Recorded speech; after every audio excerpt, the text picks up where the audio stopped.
McDonald's recrute, ça prend tout le monde, moi on me refuse. Pourtant, McDonald's, c'est McDonald's ne les refuse critères, jamais. On m'a refusé voilà. au moins 5 fois à McDo. Alors quand je suis arrivé la première année, avant de venir en fait, ils m'ont donné une enveloppe avec un peu d'argent. C'était combien? C'était un 10 000 euros quoi, c'était pour l'année en fait. Ah, pour l'année. L'argent de l'année, Ouais. entre la fac, Ouais. les C'est loyers. beaucoup, mais si c'est pour l'année, voilà, du coup, ça 6 devient millions, relatif. 5 millions, tu te retrouves, tu arrives à Rennes, tu as ta maison, tu es tout seul, tu vois ton enveloppe, tu dis voilà, je suis une adulte. Je vais faire ce que je veux. Je vais faire ce que je veux. Ma chance, c'est qu'en ce temps-là, j'avais un cousin qui habitait à quelques mètres de chez moi.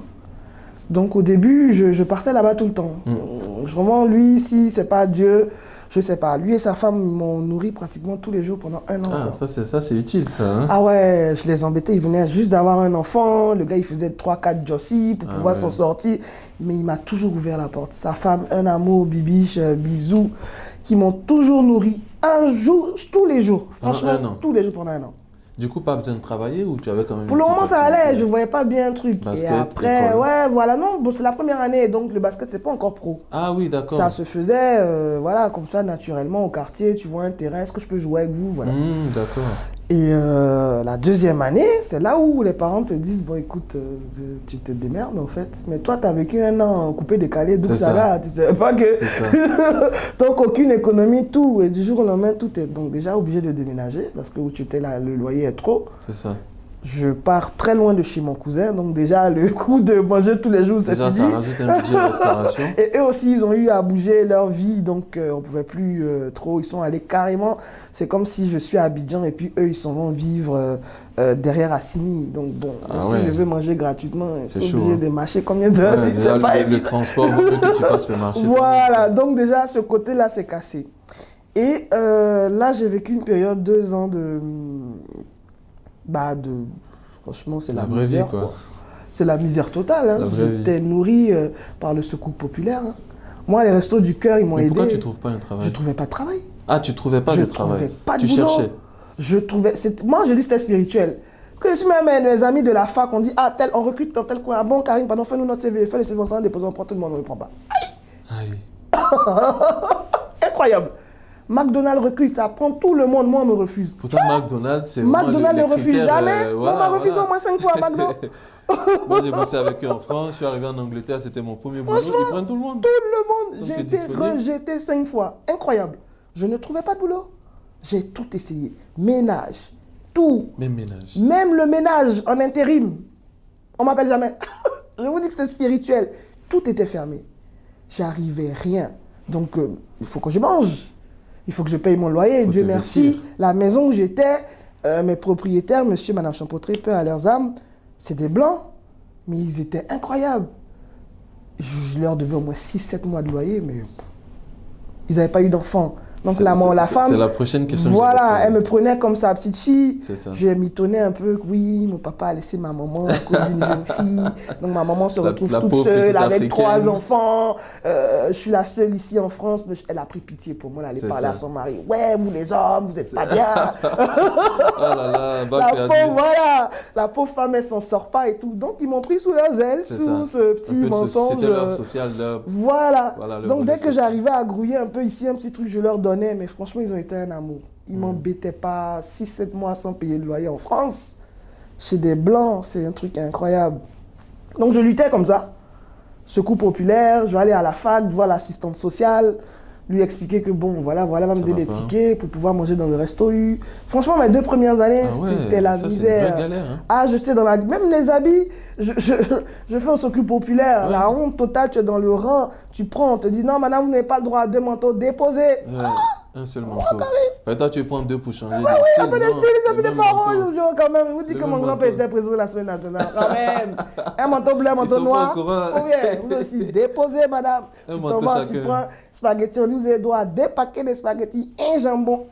Tu es dans les rangs. Tu dis, ouais, Seigneur, la vie, c'est quelque chose. Hein? Ouais.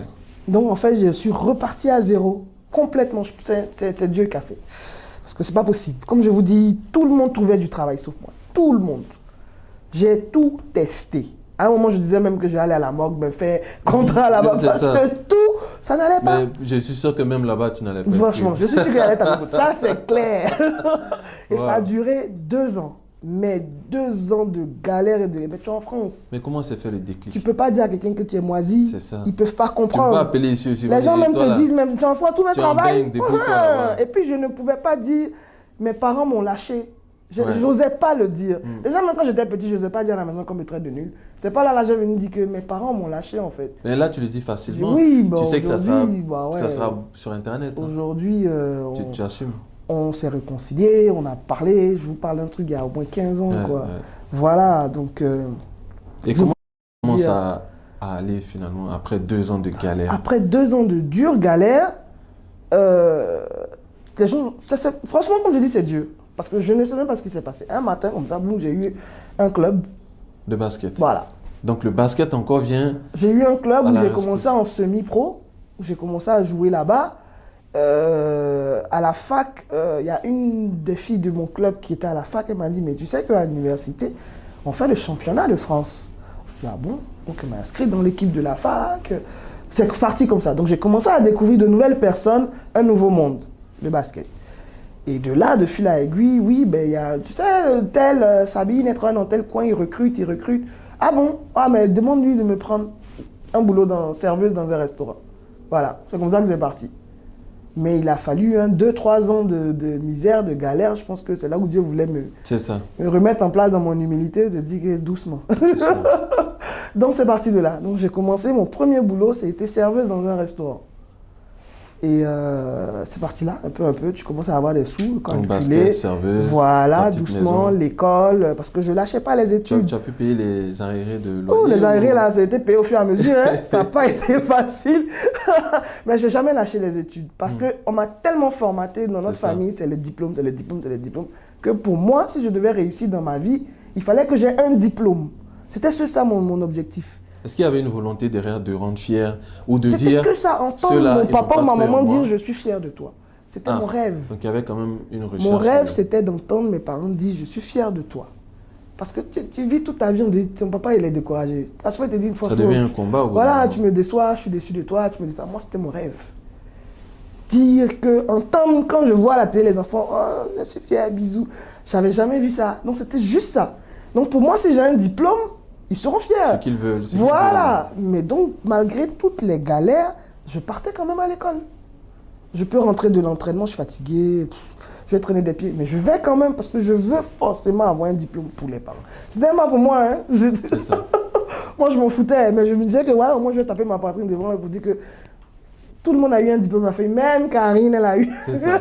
Et franchement, tu y es allé fort. Hein. 2, 3 Ah, masters, tu disais. ça, 3 masters. 3 masters. En quoi? En fiscalité, en ressources humaines et dans le Ah, digital. tu as quand même validé la fiscalité. Oui, oui, mais j'ai validé parce que maman m'a dit de faire. D'accord. Je suis allée, Oui, j'ai fait justement. 3 jours de stage, j'ai fui. D'accord. Au Et bout du aujourd'hui, qu'est-ce 3e qu'ils jour, pensent de toi? Mais la fierté. La fierté. La fierté, je me rappelle, le gouvernement m'a élevé au rang de chevalier Oui, j'ai vu ça. de l'ordre numérique. Tu es dans la salle, sur le podium, et tu vois papa et maman au milieu de tout le monde. Waouh. Tu te crois en maternelle comme ton papa et c'est ma fille. C'est ma fille, Voilà, oui, c'est oui. ça que je voulais. La nulle. Voilà, et juste après, interview avec les journaux, le papa, maman à côté, tu parles. Waouh, ça devait être. Ah, franchement, trop bien. Et puis, c'était pendant décembre. Ouais, c'était le mois de décembre. Et donc, les fêtes de fin d'année, parce que chaque Noël, on fait tous en famille. Et là, mon père se lève, il dit, j'ai un discours à faire devant tout le monde. Tu m'étonnes. On a arrêté, Et là, on est en quelle année? 2022. 2022. Il y a 2 Vous ans. voyez, combien d'années avant qu'on entende mon papa, je suis fier de C'est toi. pour ça que j'ai demandé. 2022, et là, il commence un discours. Il parle, oui, ma fille Karine, de là, tout le monde se retrouve, je dis, waouh. Et mon père me fait un discours, il a l'art oratoire, il sait très bien parler, mon Ah papa. oui. Et il a sorti un discours, là, je suis fier de toi, je suis, waouh, mais là, pierre je au commence jeté. à pleurer. je dis, C'est ce que j'allais bah dire. oui, toi, c'est ça, en fait, forcément. Non, la moi, j'aurais nulle, pleuré aussi. la vaurien, 30, pratiquement 40 ans avant d'entendre « Je suis fier de Et toi ». là, ça a dû être un fardeau. Ah qui est- non, j'ai pleuré. J'ai pleuré. Là, À- j'en à parle, même table. les larmes même me reviennent, même tellement j'étais content. Je me suis battu, et j'entends ça. Bah, j'ai gagné. Ouais. Voilà, c'est fini. Pour moi, mon combat est fini. Et surtout, on sait quand on sait ce qu'un père représente pour une fille, Franchement. je peux imaginer. Franchement, parce que l'émotion, comme j'ai quoi. dit, ma mère, elle a eu que des garçons après moi.